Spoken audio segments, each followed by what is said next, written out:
the jet, run up the bags. I came for the jet, cause I gotta, like I invented this. Know if I start, I'ma finish it. Beating the odds that I've been against. I ain't no regular citizen. You just a small fry. We do this in real life. You think you a tough guy? Well, we taking you offline. I know they ain't been where I been. In the field where they stuck on the bench. When you looking at life in the pen, or they taking your life with a grin. Now we putting on the city lights. Show the people what it's really like. Took a long time to get it right. Now I gotta give it to them like... I was 7 years old. I was playing Pokemon. I was playing Yu-Gi-Oh. We're skateboarding outside. Like, that was the thing. Moved to Washington. Still did a lot of Yu-Gi-Oh. Not a lot of Pokemon. Like, he had a 300ZX, burnt solar orange, and it had like crazy JDM decals on it. And then his like Indian buddy of mine who I could vibe with because we're both Indian. I don't even remember what Nissan it was. It was like a Datsun. And these guys would like roll around. I mean, they were the hooligans of our entire neighborhood. I am 100% buying Nissan.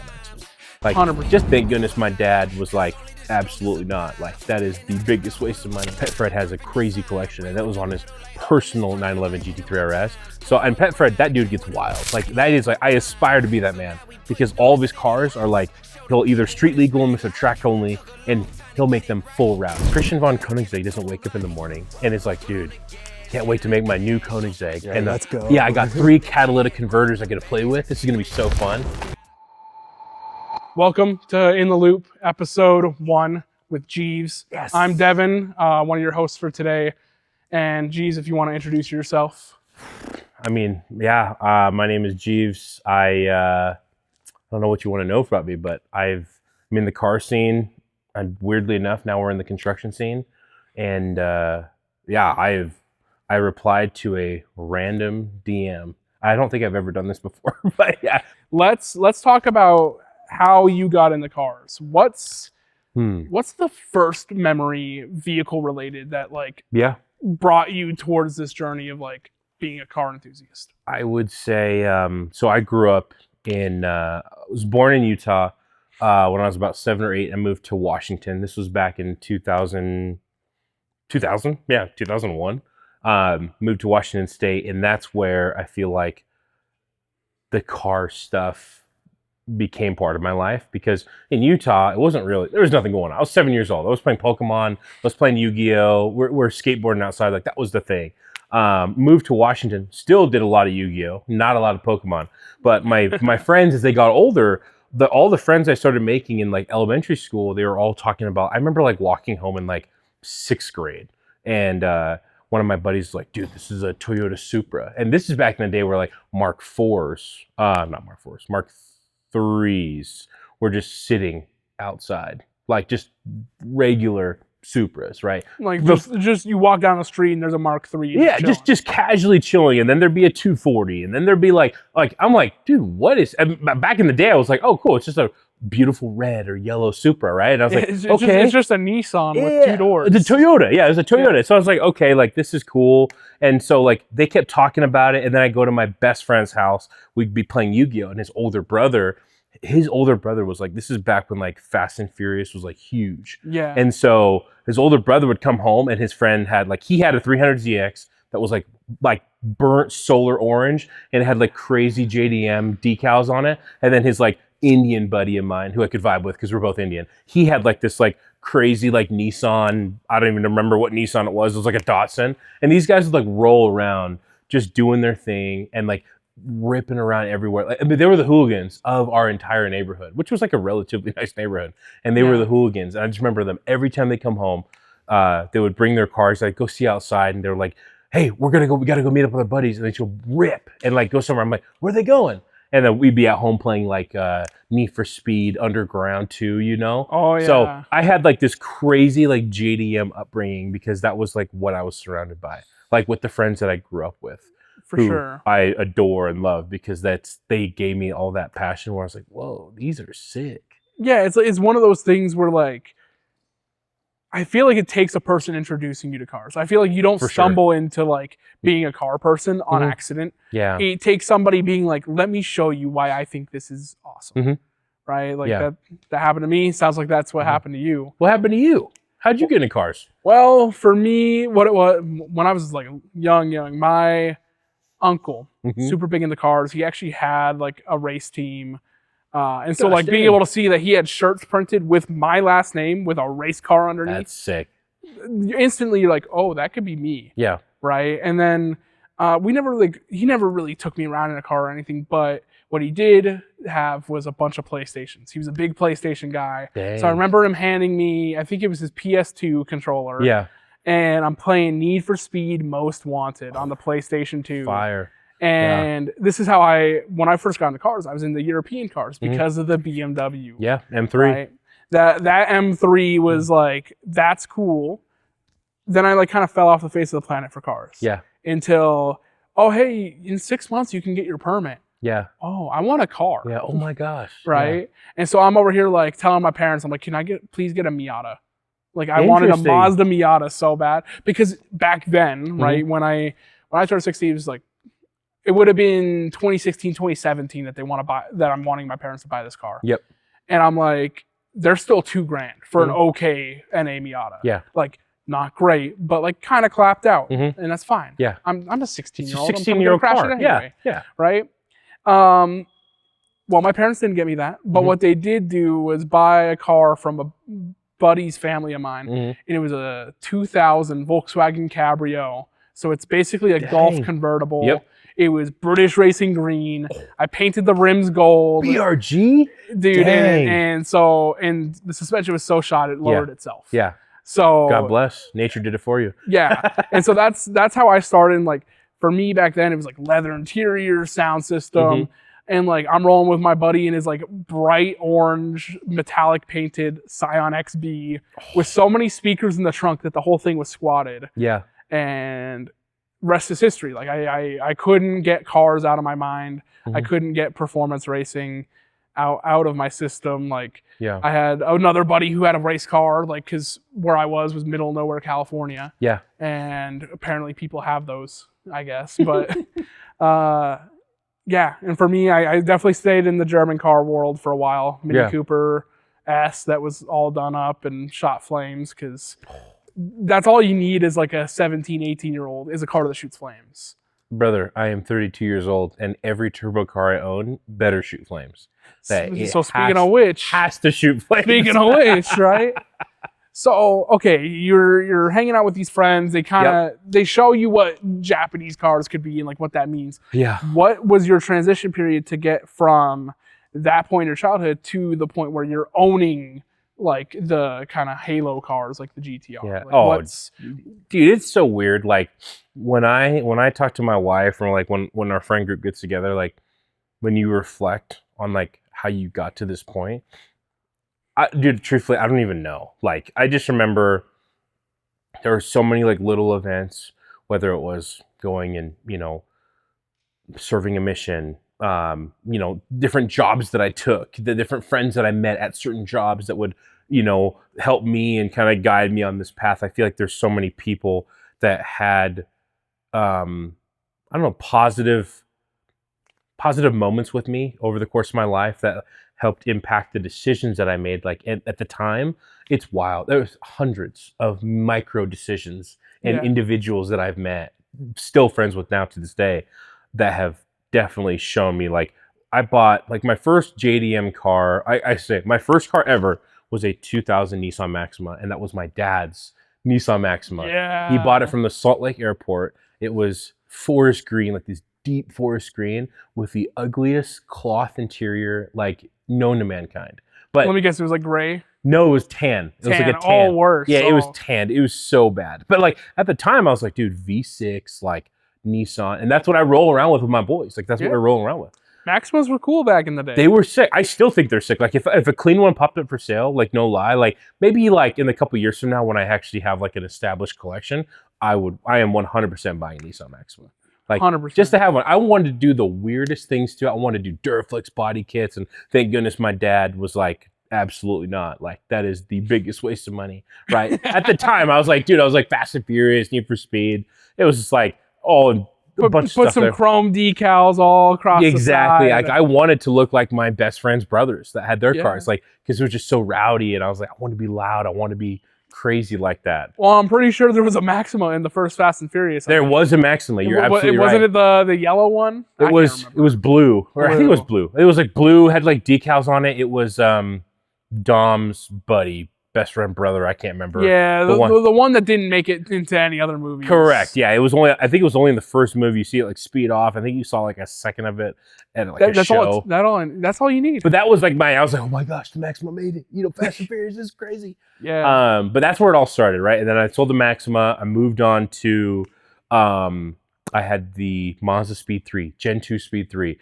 I did not pay for it. It was a gift that I was like, I would say like I put some money into it. My brother put some money into it. My dad helped us. My grandfather. It was a good mix of stuff. But I came back from my mission, 2015. That was the car that I had, and it was like the funnest hot hatch I've ever had. Like I've driven a lot. I've driven every hot hatch imaginable, and I think it just is maybe sentimental to me. But I love Mazda Speed 3s. No, I don't even think it's a sentimental thing. Like I've driven a Speed 3. Yeah, the amount of torque steer, the way the power comes on, the sounds that it makes. It's wild. It is a visceral experience. It is, and they're like weirdly reliable, like strangely reliable. Like the amount of them that I see now. Yeah, they're still running after being abused for years, modified to the moon. Yep. With like parts that they bought off eBay, and they're at like 190,000 miles. Still going. We got it brand new. I got it when I had 24,000 miles because my brother had it, and then he went on his mission. I just came back from mine, and we probably put another 130, 140K.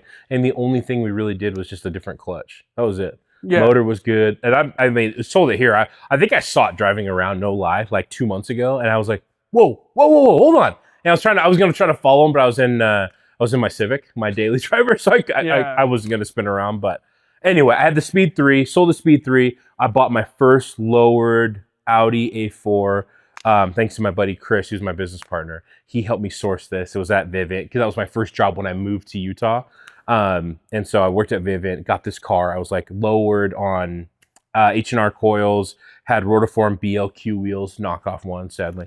But it was still tough. Like it was such a sick wagon. I was like, I thought it was so sick. You didn't mention wagon. Wagon I know. It was elevated perfect. The whole experience. 1.8 turbo. I think it was like a B6. Like, I don't know what 2005 generation Audi 2005. Was that B6? Yeah, because it goes B4 and then B6. Yes. Yeah. Because then B7 was the next generation after. Yeah. And they skipped the B5 was like a mid-gen refresh. Yeah. So it was a B6, but it was so sick. But that was, that time period when we're in Utah, Chris and I had discussed about like, when I talk about those pivotal moments, right, on our missions, after we do our, little companionship stuff, we were talking about business. Like, hey, what can we start when we go back home? And so we wanted to start a car club. We're like, hey, let's start a car group where we can bring a bunch of like entrepreneurial minded individuals together. Let's go cruise. Let's go do stuff, right? This is back when I wasn't dating anyone. I was like playing video games till 5 a.m. Like I was like, dude, did not care. Or we're a young 20-year-old and we're just doing whatever we want. We're just doing what we want, right? So I had this A4 and I like realized to go to car shows and I'm like, there's a lot of people who are like, hey man, you can't park here. You got to go park over there. Like you and your group can't park over here. You can't be. It was so much. It was like, I wouldn't say it's a lot of it, but it was enough to where I was like, this is kind of ridiculous. Why are we getting told we can't park or be a part of the show or can't be a part of any of these like gatherings because our cars weren't cool enough? And I was like, that's kind of dumb. I was like, this is supposed to be for everybody, like we're bringing different people together. We had lots of different people in our car club that had lots of different cars. We had like random McLaren 720Ss that were coming out. Like, regardless, it was the fact that everyone could cruise together. It didn't matter what car you owned. And so that ultimately got to thinking where I was like, dang, we either need to try something else, but maybe we should try a different car and let's stretch ourselves a little bit. Now, this is during the same time period that the Stradman had, I had previously watched one of his videos where he was like living in his like Lotus. And I was like, what? Or maybe it was his Audi. I can't remember. It was his Lotus or his Audi.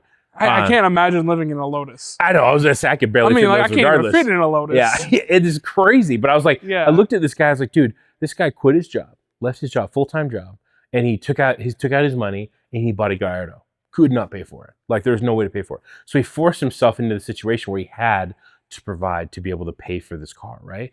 And so that mentality in there, me and my business partner were like, dude, maybe we should go do that. It's like, I'm obviously not, it's not as severe, right? I live with my family. So I'm like, it wasn't as crazy. I'm not going to go live in my car. Exactly. But we'll let's see if we can make it work. And that's where the GTR was born. My first R35 was a 2010, found it in Saratoga Springs. Had this cool wrap on it. Envision did this cool wrap for the previous owner. And that was like the first car that I would say put us on the map, in quotes, because it was like people started to listen to things where I was like, hey, like, why don't we do shows where everyone's involved? And they're like, dude, that's such a great idea. And I'm like, I literally told you guys this when I had my Audi. Like, why did the Audi versus the GTR, why did that change, right? And so that's what started, like, what really got our Salt City stuff off the ground. Cars and Coffee was created. It was me, Todd, and Chris. We started the Cars and Coffee like back in the day. But yeah, it was under the same pretense of like, everyone kept kicking us out of these shows. We're like, dude, we need to create a show for everybody. And Todd was like, I've been to lots of different Cars and Coffees around the country, and they all happen on Saturdays. Why are the Cars and Coffees here on Sundays? Doesn't make any sense given the culture here in Utah, and also given the fact that like generally a Saturday morning is a little more available for people. A little bit more available. Like even if you didn't have such a high church culture in the state of Utah, right? In the Christian church culture in general. Yeah. Where you go to church on Sunday morning or like sometimes Saturday night. Yeah. Saturday morning just makes more sense. Yep. And one of the things I think you guys have done great is making it all inclusive. I remember I've gone to a lot of Cars and Coffee Utah events. I'm walking up with a camera, shooting pictures of an LFA, some competition M3. Crazy. And then just behind the M3, if you look, you see my ex-cop car that's sitting back there. Because at the time I had a V8 Charger all-wheel drive, ex-Utah Highway Patrol, right? It's like, those should never be in the same category in most people's minds, but like, it didn't matter. Just show up, enjoy it, talk to people, like, and have a good time. That's all that matters. That is the only reason why Cars and Coffee exists, is to bridge those gaps, to give people who are aspiring to want to see their dream cars, park next to their dream cars. They can park next to them, meet the owners, get to talk to them. Like, that's the whole concept of Cars and Coffee. Yeah, and it sounds like this is a story of like, and I think this is a common occurrence in general, where people don't listen to you until they feel like you've already succeeded. It's so but there's weird. so many people that could do so much more than what society or other people give them space to. Correct. Right? You're absolutely right. I mean, all it takes is one chance, one opportunity. I could even relate this right now into that, of like, we had the space and we could have filmed, we probably would have just filmed ourselves with one of our cars. There's nothing wrong with it. Right? But like, now all of a sudden we're having a whole conversation with somebody new, somebody that like we wouldn't have had otherwise because of one random Instagram DM. Yeah. And I think that just goes into your story of like who you are as a person. And I think that shows. Yeah. So, I love it. We all come from, like, I've been in your guys' position multiple times where it's like, dang, you're trying to start something. I'll relate it back to Salt City because that's what it was, right? Even Cars and Coffee say, hey, do you want to bring your car out to this? We'd love for you to bring your car out to Cars and Coffee. They're like, what? Don't we have Cars and Coffee? Yeah, this one's on Saturday though. It's like, it was just like, it was just very different. And I'm not trying to say like Cars and Coffee was like this grand old thing that was like brand new and revolutionary to Utah. There are people that have been actively envision Cars and Coffee has been going on for way before we started doing it, and they crush it. They do such a good job on their stuff. There's OG Cars and Coffees that were going on back in South Jordan. I believe it was Johnny Lang and Zach Campbell. They were like OG Cars and Coffee guys. Yeah. And I'll always give them props for their stuff.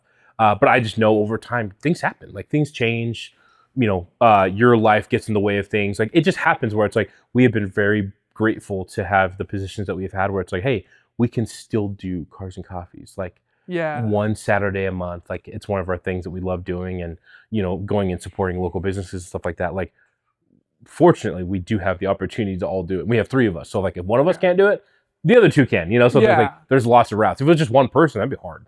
Yeah. Well, and I think too that, and we can get into this later, but like through your marketing background, you grew Cars and Coffee Utah into a huge event. Like, I feel like the ones that you guys throw are by far the biggest car meets that I ever hear about in the state. Thank you. Yeah, I would say, they're definitely on, I would say the largest for sure. they've gotten bigger over the years. It's been really cool to see. But I think too, it's inspired a lot of other meets. Like we have Cars and Curry. Great. That goes on. Oh my gosh, and, insane. And that's insane because I believe it's like twice a week.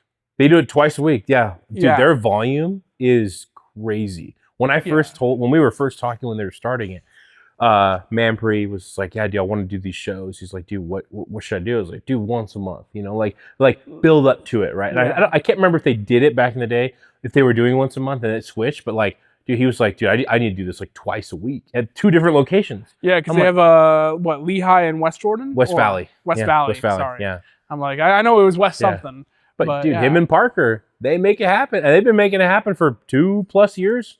Yeah, I'm like, and I think there's a lot of the same crew that goes to both. Yeah. That I've seen. Yeah. And so I think, even if you won't admit it, I think you're a pretty influential character in the local Utah car scene.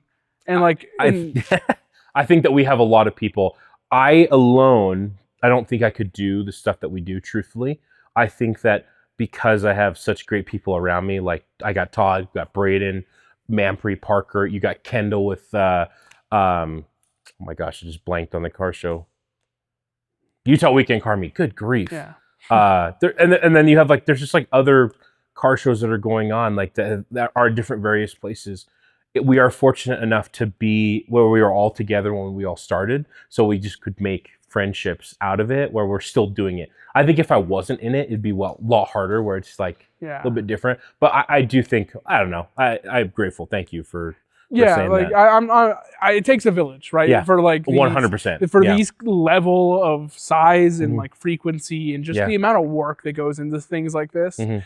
like it's not something that could realistically be put on one person's shoulders. No, gosh, no. But there's definitely a lot of people, and we also have the benefit of like a lot of YouTubers and a lot of social media famous, a lot of influencers per like the size of where we are.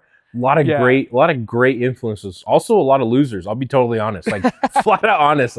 I think there's a lot of people. I feel like Utah's gotten to a point now where I can be very comfortable. Not everyone is perfect. I've been seeing a rise of people who love to take advantage of other people in the car scene.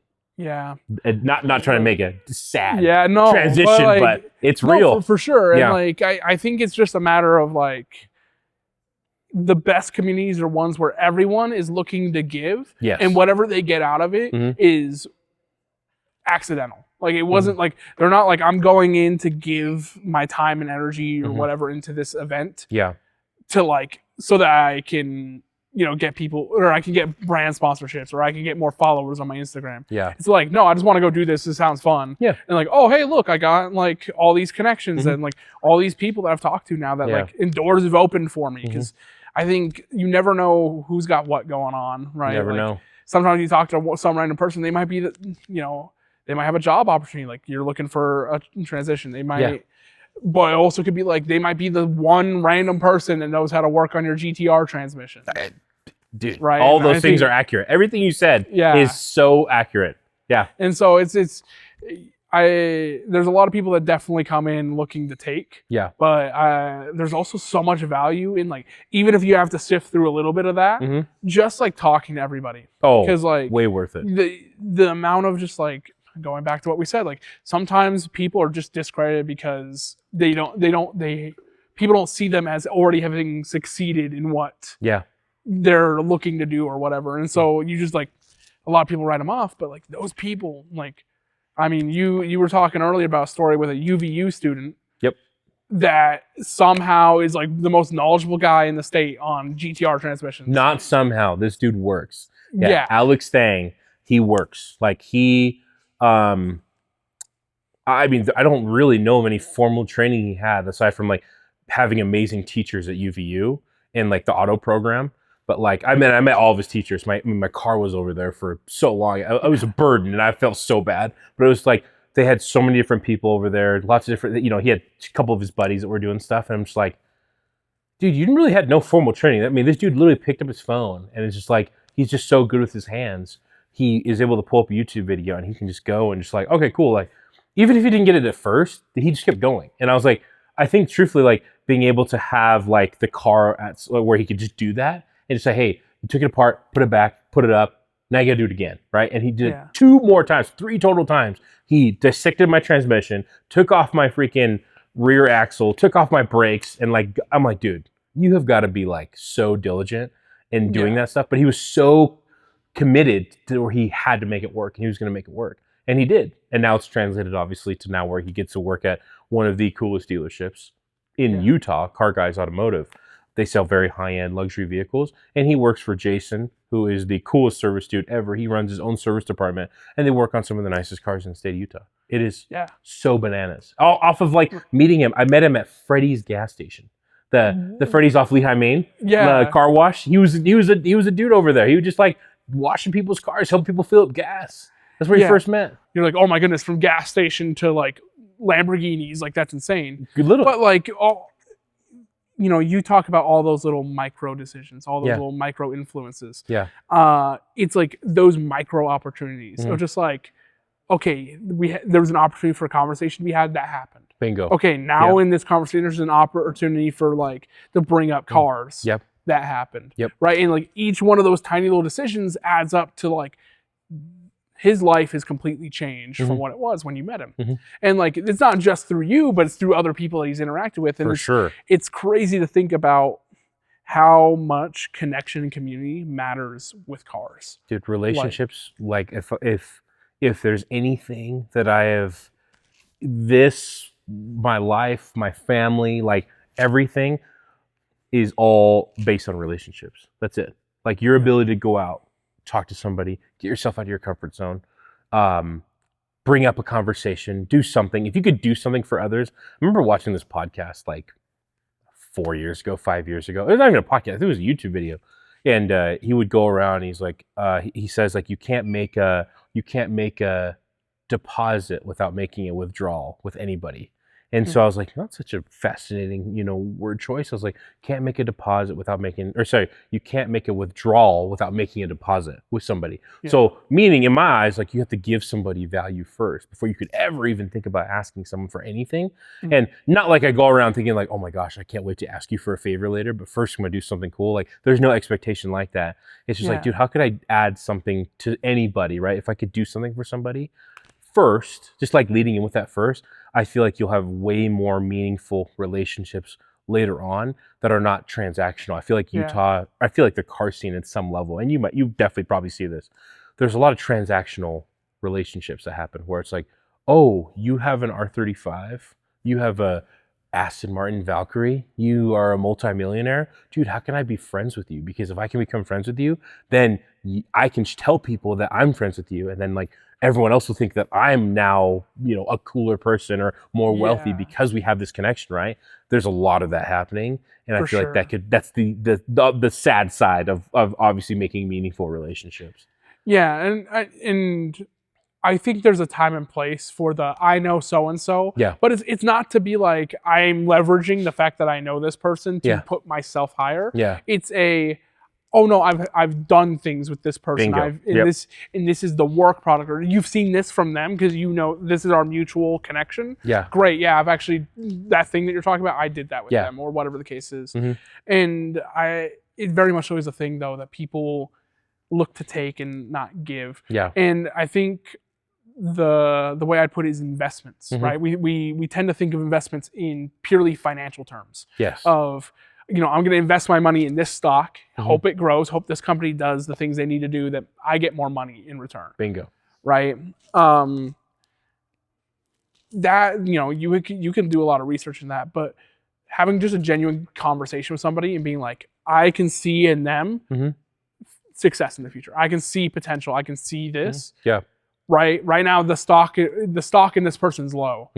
I'm just gonna be there for them, help them, bring them up. Yeah. Right, because it doesn't cost you anything. There is no money in this, and like everyone is money in this world is like so money focused. Oh yeah. But it's 5 minutes of my time or like one piece of advice may be life changing to somebody who isn't on the same level as something with me. And there's times that like there's so many things I don't know, like about business and things like that. Oh, like, gosh. sure, I know how to operate a camera. Sure, I know how to take a great looking photo. Hey, most people don't know how to do that, truthfully. So. Right, but like, and like I have that value to provide to others. But yeah, like I'm like, how do I file an LLC? Like, I'm out of luck, dude. Like, I don't know. I had to rely on people that like invested in me, and like I invested back. Like, it's those connections that like have brought that to be. I don't ever know if my posture's good, so I was like, you were sitting up straight. I was watching. Trying to second guess myself because I've normally never sat up straight like this. Yeah. Normally I'm like, you're just like posted up. Yeah, so I was just like, yeah, dude. Do we just do it for hot takes? We're just like completely just lean back. Yeah. Cool.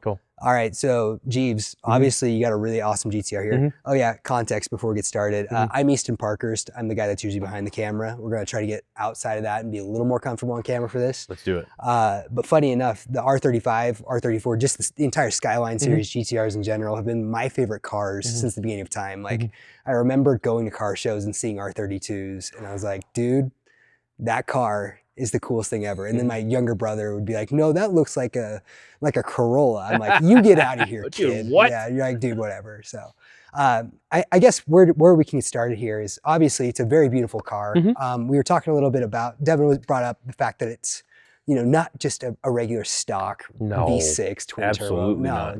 Yeah. You want to go into depth for a little bit for us of some of the modifications you've done? Maybe start basic and we can go from there. Yeah, I mean, from a visual standpoint, this is the 2019 Nissan GTR Track Edition, which is the newer version of the Black Editions in the earlier generations. So you get Nismo suspension, you have the Nismo wheels, which are not on here, but they're like super valuable.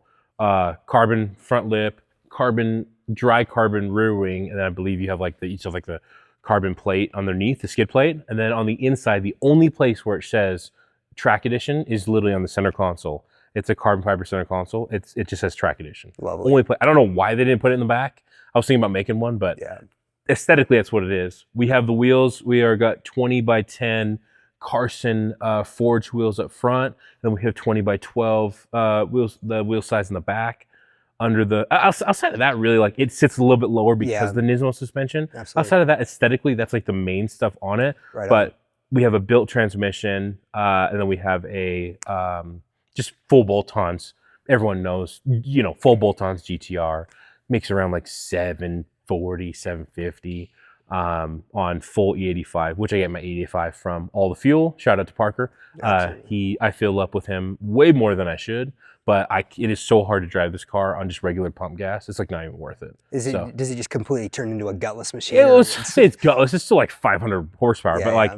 I like flames. I love bangs and pops. And like, if I can't get that normally, I do not want it. There's no backfire. It's not worth it. Nothing. I don't want it. Yeah. So I was like, it obviously sucks because it's way more expensive, but man, it is so much more enjoyable. That makes sense. Yeah. That's cool. When it comes to these wheels specifically, you said they're forged. I mean, I'm not sure how many car enthusiasts are going to be watching this channel versus, what that means, but generally forged are going to be a lot higher quality and more track grade, correct? I don't know track necessarily.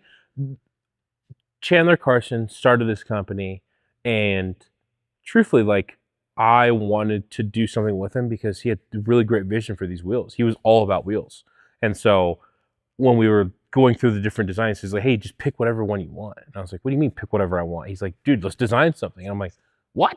And so I was like, okay. So I was like, I've never done this before. So I was like, we went through a couple different versions and variations. And like these wheels, I would say are not a track focused wheel. Yeah. It is very much stylistic. For show, right? Yeah, absolutely. The brushed finish with the coat on the top. And I love that. I used to be all about black and white wheels, and now I never want to own them ever again. So it'll always be brushed or polished at some level. I love that style. But yeah, Chandler was able to help me kind of put it through. This is back when he first started, because now he has a whole different team and whole people running the business. But I got to work one-on-one with Chandler to kind of bring these wheels to life. And his designers and his team kind of made some adjustments. And now we have this wheel that currently does not exist ever. And because it's a one-of-one. And so I was like, one-of-a-kind wheel, yeah. Exactly. For a one-of-a-kind car. It's beautiful. Yeah, it worked out great. As far as your driving experience goes with it, how long have you owned the vehicle? Like, what's been your experience with it? Was there a process or a period of time that you were daily driving it? Obviously, not everybody daily drives a GTR, but it is a Nissan at the end of the day. Brother, you can, anyone that says like they keep their I keep it in the garage. Dude, shut up. It's a Nissan GTR. You can drive it. Yeah, just say you can drive it. This is my second GTR. So my first one I already had a lot of experience. It was a 2010. Bought it with 40,000 miles. Bell housing issue. Yeah, I did not fix that. It was a little clapped. I won't lie. It was a little clapped. But I was like, it was full bolt-on still. I sold it at 95,000 miles and no issues, right? No issues. Yep. This is my second one. I've always wanted to have a solid red one. Like that was like my dream to have a red one. A Nismo would be ideal, but this is right below it. So I was like, we'll take it. This I have bought it at 77,000 miles. So this is easily probably one of the highest mileage track editions in the state. No questions asked. No questions. But yeah, I aside from it being down for a little bit, there was a process where it was down, getting some transmission stuff. Outside of that, dude, it gets driven. Like it gets driven.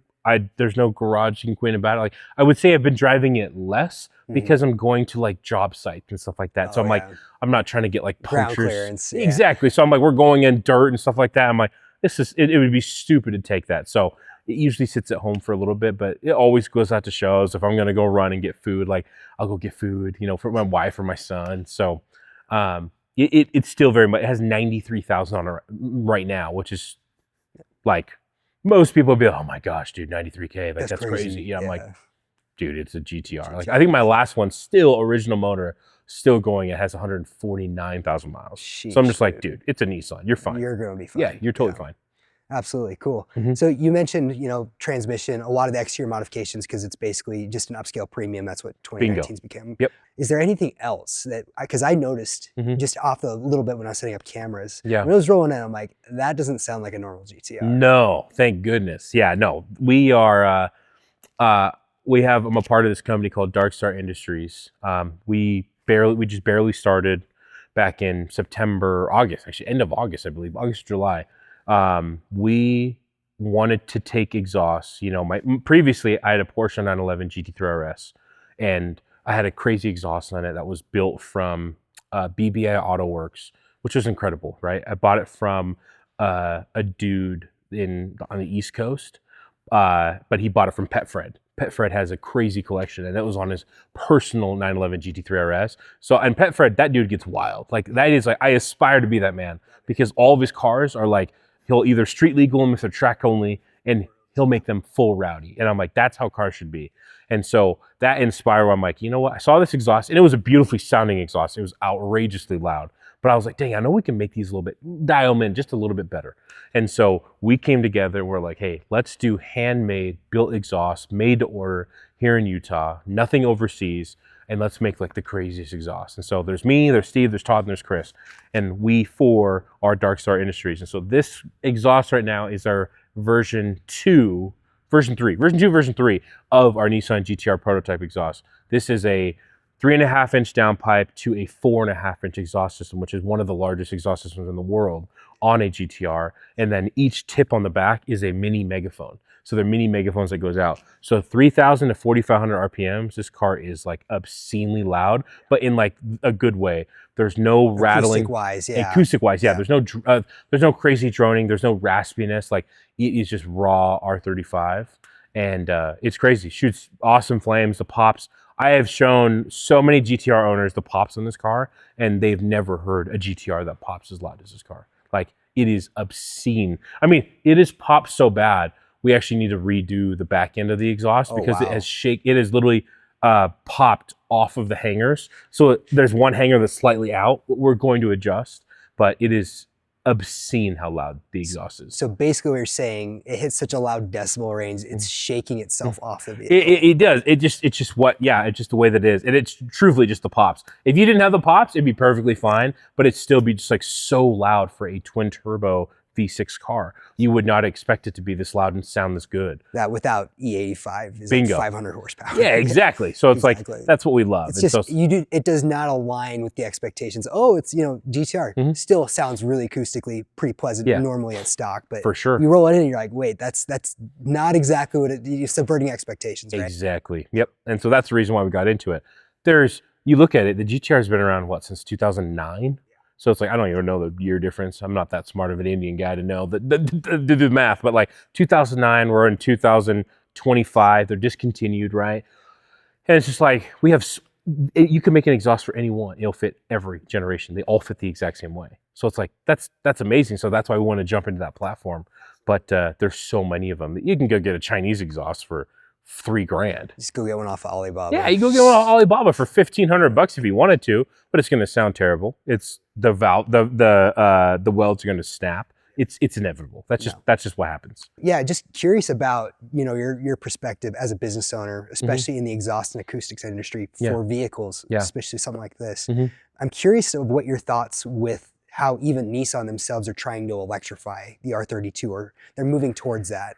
Because, part of what makes these cars so incredible is the acoustics, the driving experience of feeling and hearing something. For sure. What is your opinion with how the industry seems to be leaning more towards these hybrid style? I don't mind the hybrid drivetrain. Like, if we're going to a hybrid drivetrain, if this car had a hybrid drivetrain, this car is almost 1,000 horsepower from factory. I would say 800, right? Factory. That's crazy, right? You keep the sound. There's no hybrid stuff affecting the sound. If it's like let's say like the Acura NSX, right? The new Type S's, or you can just say the new NSX in general, those are insane of cars. That's essentially what this would be. It would just be a newer NSX, but with the GTR platform, right? I am not opposed to that. I am opposed to some of these other hybrid where it's like more integrated with the car. That's what I'm opposed to. I'm like, a lot more problems happen, a lot more issues kind of happen. I'm just like, dude, not about it. Do not want anything about it. And I think people are realizing it has way more downside. I mean, dude, look at Koenigsegg. At some level, right? Their hybrid systems are not doing as hot as they should be, right? You have the P1 batteries that are failing at some level. Those are $1 billion to fix. Like, the management systems alone, it's too complex. It's just not worth it. Like, it's just not worth it. And I think people are starting to realize, like, like no one's quite got it down yet. So it's like, let's not dive into this too yet. It's a little too early for too early for it. I'm like, they haven't perfected it yet. And the fact that they're charging the amount of money they charge to fix some of these systems, I'm like, bro, dude, as an owner, I'm like, if I had to pay $200,000 to fix a hybrid system on a Koenigsegg, dude, no way. Not saying that Koenigsegg's are terrible. They're not. They're actually insane. But I just think the hybrid stuff for everybody has got to get worked on. I think drivetrain, I don't know. You correct me if I'm wrong, dude. I think NSXs are pretty good. I've never heard anything about NSXs. They've been pretty reliable. Yeah, and that's like what I love, right? You got the NSX. I think you have like the LaFerrari, right? They have that hybrid, a Tesla Supposedly, Corvette's coming out with a version of it too. So. It's inevitable. I think they have it in the E-Ray, right? Isn't the E-Ray a hybrid assist? Is technically a hybrid system. Never heard any problems with that. So I'm just like, I think some people are getting it. I think on the higher end, I don't think they're ready for that kind of stuff. Not yet. I don't think so. Yeah. Coming down to industry hot takes, is there anything that really gets your gears grinded worse than a bell housing of an old Nissan? Dude, there's a lot of things. My main thing, and you know people too, right? Of course. There are people that live their life. Dude, if you want to buy cars, drive them around, dude, that's great. But do not ever approach me and tell me that your car sounds perfect from factory. I will hit you.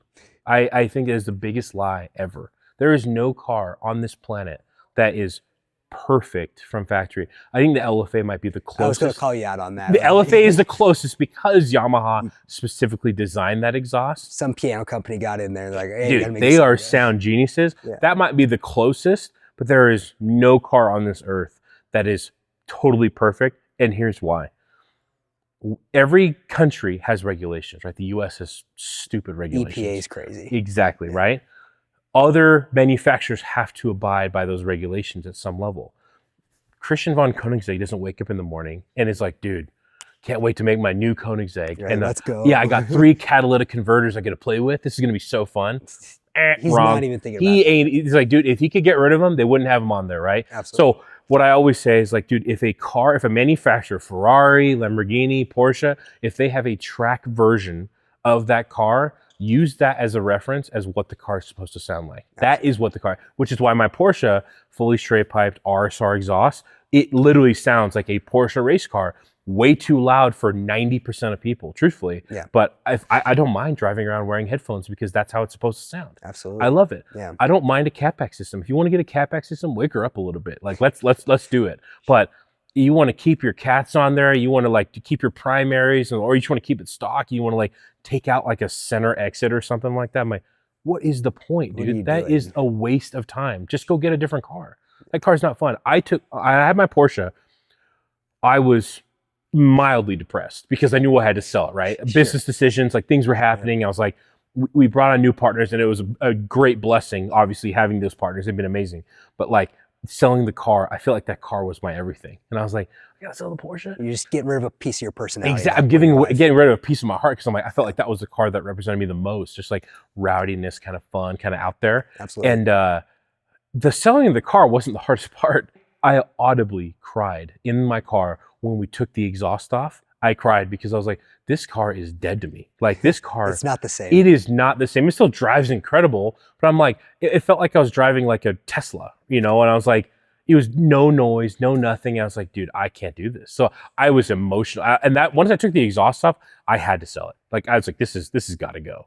So I think there's no car on this earth aside from the LFA that does not need some level of exhaust, right? I think most require full systems. Some require a catback if that's your thing, but there's no perfect sounding car. I mean, right now we just got finished with a Koenigsegg Agera RS Valhalla Edition, right? An insane car that most people deem perfect car. It is an amazing car. The owner is an amazing person. He gave us the opportunity to make this system that Steve so carefully designed and built. And that car now, he wants us to do downpipes. So now we're doing full downpipes, and we already did the catback in titanium. It'll be easily one of the rowdiest Koenigsegg's on the planet just because of that. It'll be insane. That's actually incredible. Yeah. Not to say the fact that you guys are very, very new to the industry and you're already working on something. Who does that? Like it makes no sense. Like it logistically makes no sense why we have access. Well, it does make sense in my eyes because Steve is so talented. Absolutely. Like that dude is one of the most talented fabricators I've ever met in my life. Like, I think it just speaks volume to your guys' quality. Exactly. And that's what we wanted to hit on. Yeah. We wanted to show people that we could design being in the industry for 4 years, 3.5, 4 months at the time, we can make a Koenigsegg system. We can do this. We have an Aventador coming up that'll be a full Inconel Lamborghini Aventador. It'll be one of the rowdy, never a system that's never been made before. It'll be insanely completely rowdy. Bespoke, absolutely. And that'll be a production system though. He is going to start our production system. So if someone wants to hit us up after, hey, I want an Aventador system, boom, we'll go make that exact same system. Like that's the start of it. So we want to create systems that have never been made before. And we can see it. Like I know what's been made. And here's another thing too. China will get a hold of almost anything that you put out, right? So that's why I've been so careful with like showing headers and showing stuff, because you're going to see there's going to be ZR1 Corvettes coming out. You're going to see all the other cars coming out. They're all manufactured in China and they all have to abide by what China has. So like a normal company, like, I don't know, you got your Valvetronics, you got your FIs, you got your Akrapovic, like a lot of manufacturing in China, huge Chinese manufacturing. And so it's like, hey, when they come out with a system, that's the system. They're not going to go back and like refabricate something and be, hey, we can make adjustments to this. They're not going to retool it once they've got a process. Exactly. It's like, yeah, we're going to crank this out. We'll sell them for cheap. And then if they break, which it's inevitable, all Chinese exhausts break, they'll just reapply new one. Oh yeah, we'll give you another one. We have another one sitting out here. So it's like, we wanted to stop that. We're like, dude, you should make your exhaust one time. It should be done. Are there things that are going to happen? Yes. Valves are just prone to breaking. It's inevitable. Nothing is perfected yet, but for the most part, you should have no issues. And that's kind of our big thing, is like hand built here in the US. You're never going to see systems like it. And if you do see systems like ours, it's because China had copied our systems. That's just inevitable. Yeah. Well, I mean, to leave us off, because I'm so grateful that you were able to spend a little bit of time with us today. Absolutely. One of my last final questions, kind of relating to bringing everything full circle. Yeah. From everything you've learned from the industry through, collaborating and creating Cars and Coffee, through, your journey with this GTR, with the GT3 RS that you used to have that you had to sell, your exhaust company, your life, basically. Yeah. What excites you most about, what you see here in Utah? What leaves you with a spark of hope, if anything? People. Yeah. People continuously, like, there are so many different groups of people that come in. It's just over time, right? You get to meet so many new kinds of people over time. And the fact that I've never once met someone who's the exact same as another, that's incredible to me. So I love the opportunity to meet new people. Like, just like people that just they can do anything, really. I love meeting new people. Brother, there'll be times where I get so bored at night where I'll be playing video games. I'm like, dude, I need to go somewhere.